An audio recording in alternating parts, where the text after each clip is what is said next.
नमस्कार दोस्तों, आप सभी का स्वागत है एक बार फिर से आपके अपने YouTube channel reels of real estate पे। और मैं हूं आपका दोस्त गौरव। तो आज का वीडियो जो है बहुत इम्पोर्टेंट होने वाला है।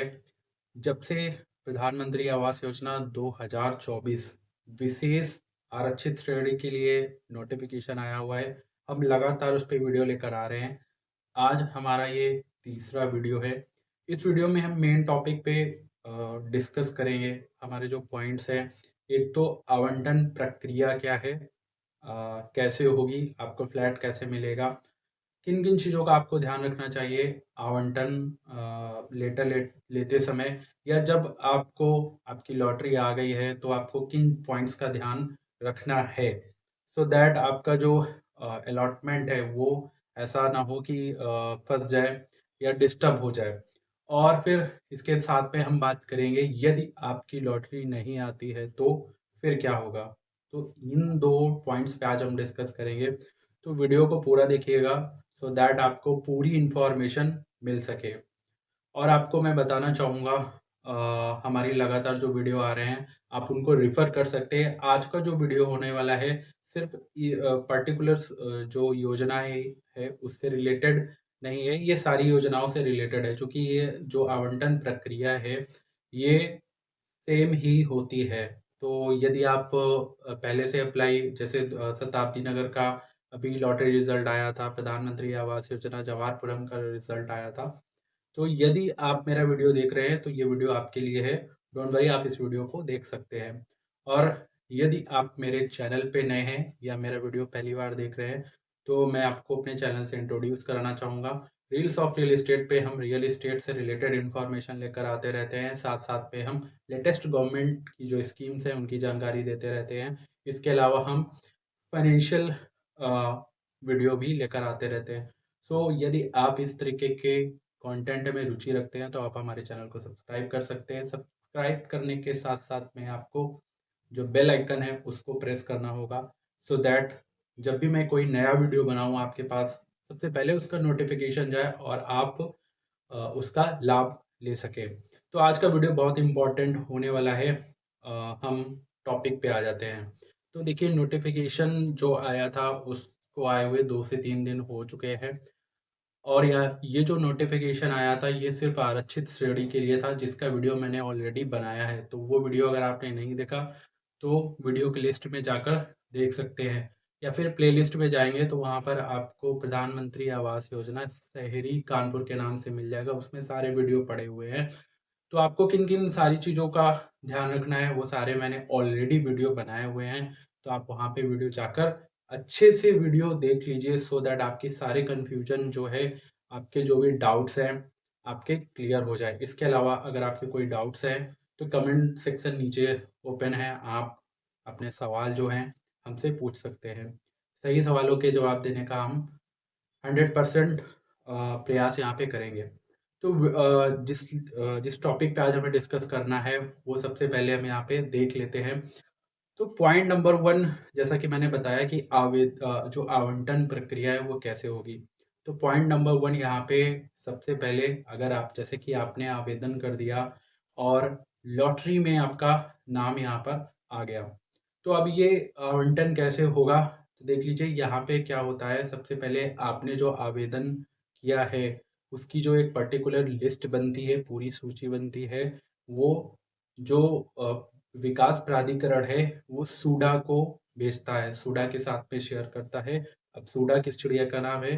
तो SUDA state urban development agency है, जो कि कई राज्यों के साथ में काम करती है, जिनका काम यही होता है कि जो प्राधिकरण है किसी भी प्रदेश के या पर्टिकुलर किसी भी जिले के, तो इस तरीके से योजनाओं का एक तरीके से ऑडिट करना कि जिन लोगों ने भी अप्लाई किया है वे एलिजिबल हैं या नहीं, उनके सारे डॉक्यूमेंट्स वेरीफाई करना, सारी की मतलब आप समझ सकते हैं कि प्रॉपर वेरिफिकेशन करना उसका काम होता है। तो इसके बाद में वो लिस्ट वापस से प्राधिकरण को आती है, प्राधिकरण में फिर से एक बार जाँच की जाती है और उसके बाद में जो आवंटन की प्रक्रिया है, माफ़ी चाहूँगा, जो लॉटरी की प्रक्रिया है उसके बाद में यहाँ पे की जाती है।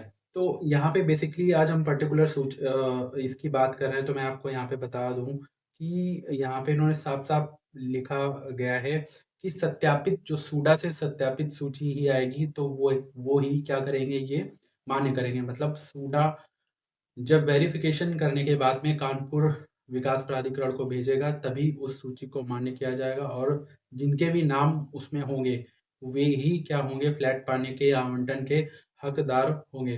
तो बेसिकली यहाँ पे पॉइंट आपको मैंने ऑलरेडी बताए हुए हैं, आपको सारे डॉक्यूमेंट्स प्रॉपर रखने हैं। कोई भी डॉक्यूमेंट्स फेक या ऐसा कुछ, या आप एलिजिबल नहीं है फिर भी आपने अप्लाई किया हुआ है, तो आपके पैसे वेस्ट जाने वाले हैं। तो इस पॉइंट का आपको बहुत ध्यान रखना है। अब बात करते हैं कि यहाँ पे जो इन्होंने मेंशन किया है, बड़ा ही इम्पोर्टेंट पॉइंट है। मैं आपको थोड़ा-सा समझाने का प्रयास यहाँ पे करूँगा। प्राप्त आवेदनों में से लाभार्थियों का चयन लॉटरी के माध्यम से किया जाएगा। मतलब लॉटरी के माध्यम से जितने भी एप्लीकेशन हैं, उनका जो अ, फाइनल रिजल्ट है लॉटरी के माध्यम से किया जाएगा। लॉटरी कुल भवनों की संख्या से 10% अधिक लाभार्थियों हेतु की जाएगी। मतलब लॉटरी जो पड़ेगी, जो लॉटरी है वो निकाली जाएगी, जितने भी घर हैं, मान लीजिए 300 घर है तो उसका 10% एक्स्ट्रा ये निकाल के वहाँ पर लॉटरी में देंगे। मतलब आप ये मान लीजिए अगर 300 घर है तो उसका 10% निकाल लीजिए, उसका 10% भवनों की संख्या का 10% एक्स्ट्रा ये लॉटरी में निकाल कर देते हैं। तो पॉइंट यहाँ पे ये है। फिर इन्होंने भी लिखा है कि लाभार्थियों की उक्त 10% की संख्या के लाभार्थियों की प्रतीक्षा सूची अभिकरण द्वारा जारी करते हुए सूची के अंतर्गत आ रहे सभी लाभार्थियों को भी आवंटन पत्र जारी किया जाएगा। वास्तविक चयनित लाभार्थियों में से डिफॉल्टर लाभार्थियों का आवंटन निरस्त करते हुए प्रतीक्षा सूची में स्थित लाभार्थियों को क्रमवार अब डिफॉल्टर लाभार्थियों के भवन आवंटित कर संशोधित पत्र जारी किया जाए। माफी चाहूंगा, थोड़ा सा अटपटी सी इतना हिंदी लिखी हुई है, फिर भी माफी चाहूंगा इसके लिए। तो यहाँ पे ये पॉइंट मैं आपको, देखिए बहुत इंपॉर्टेंट ये पॉइंट हो जाता है। यहाँ पे जो डिफॉल्टर वाला इन्होंने यूज किया, देखिए यहाँ पे इन्होंने साफ साफ बोला है कि भैया हम क्या करेंगे, जो लॉटरी है वो 10% लोगों को एक्स्ट्रा निकालेंगे, भवनों की जितनी संख्या है उससे ज्यादा 10% लोगों को निकाल के देंगे और सभी को हम अलॉटमेंट जो लेटर वो भी देंगे 10%। अब सबसे बड़ा रीजन यहाँ पे हो जाता है, बहुत सारे लोगों का आ जाता है लॉटरी में रिजल्ट, वो बोलते हैं सर हमको तो मिले नहीं, हमारा तो फाइनल नाम नहीं था। तो यहाँ पे भैया आप एक चीज बहुत अच्छी तरीके से समझ लीजिए। मुझे पता है कि बहुत लोग वीडियो को स्किप करके देख रहे होंगे, तो यदि आप ऐसी हरकत कर रहे हैं तो आपका भगवान ही भला कर सकता है। तो यहाँ पे ये चीज़ बहुत इम्पोर्टेंट हो जाती है। यहाँ पे समझने वाली ये चीज़ है कि आप डिफ़ॉल्टर सूची में कब आ सकते हैं। तो डिफ़ॉल्टर सूची में वही लोग आ सकते हैं, एक तो उनके डॉक्यूमेंट्स पूरे नहीं होते, पहली बात।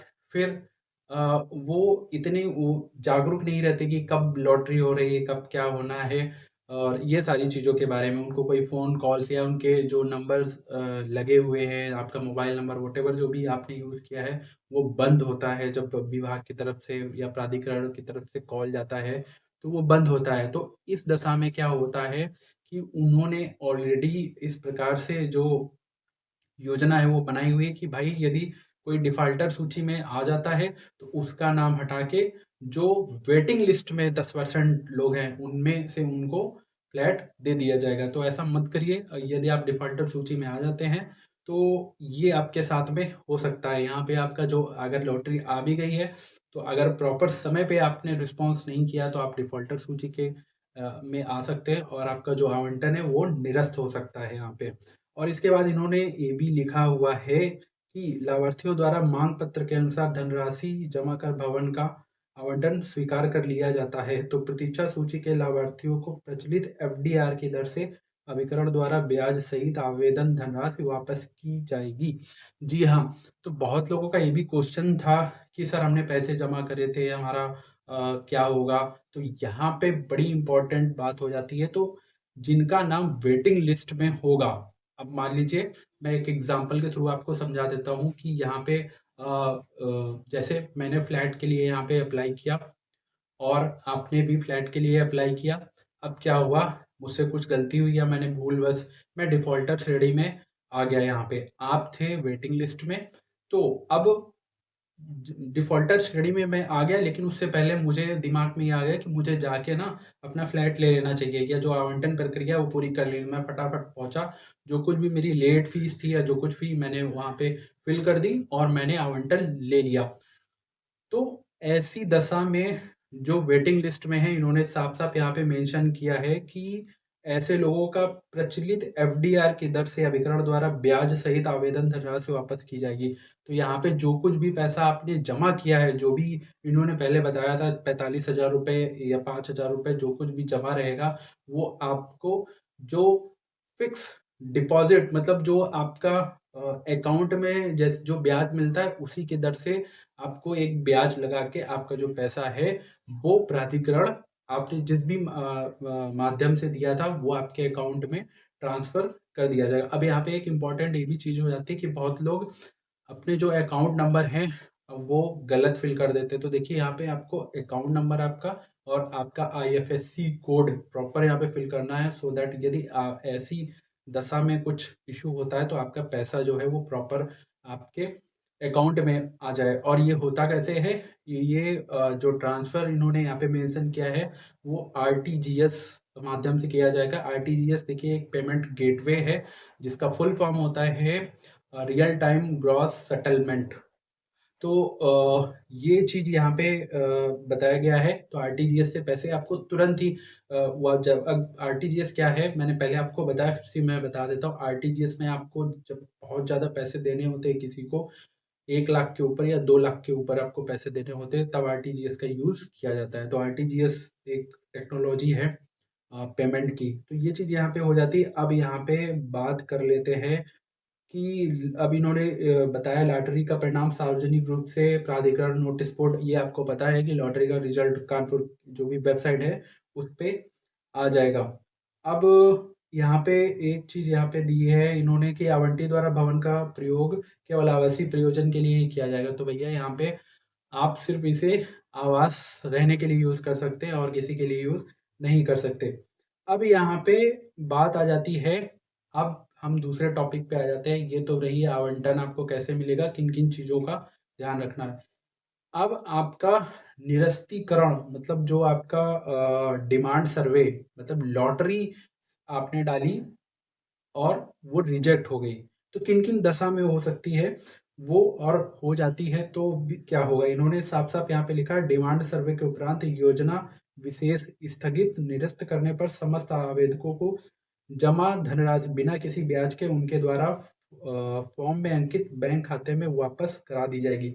तो इन्होंने ये मेंशन किया है कि यदि योजना निरस्त हो जाती है या स्थगित हो जाती है, तो आपका जो पैसा है वो आपके बैंक अकाउंट में बिना ब्याज के, मतलब कंडीशन ये है कि यहाँ पे अगर लॉटरी निरस्त हो जाती है, मतलब लॉटरी पड़ी और प्राधिकरण का कुछ अपना इश्यू हुआ और उन्होंने लॉटरी निरस्त कर दी या स्थगित कर दी कुछ समय के लिए, तो उस दशा में आपको क्या होगा, आपका पैसा आपके बैंक अकाउंट में प्रॉपर मिल जाएगा। ऐसा इन्होंने नोटिफ़िकेशन में मेंशन किया है, मैं कोई अपने से नहीं बता रहा हूँ।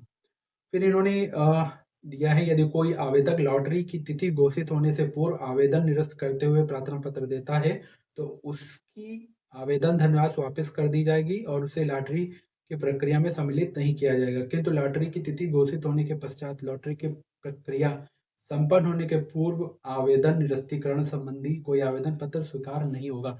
हाँ भाई, ये भी इम्पोर्टेंट पॉइंट है कि अगर सपोज़ दैट किसी ने अप्लाई किया और उसका माइंड लॉटरी आने से, अगर किसी ने अप्लाई किया और लॉटरी आने से पहले आपने आपके दिमाग में कुछ सूझा और आपने एक एप्लीकेशन दी जाके प्राधिकरण में कि मुझे लॉटरी-वॉटरी में नहीं चाहिए, मेरा पैसा मुझे वापस कर दीजिए। तो उस दशा में आपने जो पैसा जमा किया था वो आपको वापस हो जाएगा। हाँ, यदि लॉटरी की डेट आ गई और उसके बाद यदि आप जाते हैं तो ऐसा संभव नहीं हो पाएगा, वो फिर कैंसलेशन नहीं होगा। तो ये चीज़ समझ लीजिए, यहाँ पे बहुत इम्पोर्टेंट है, आपको ध्यान रखनी है।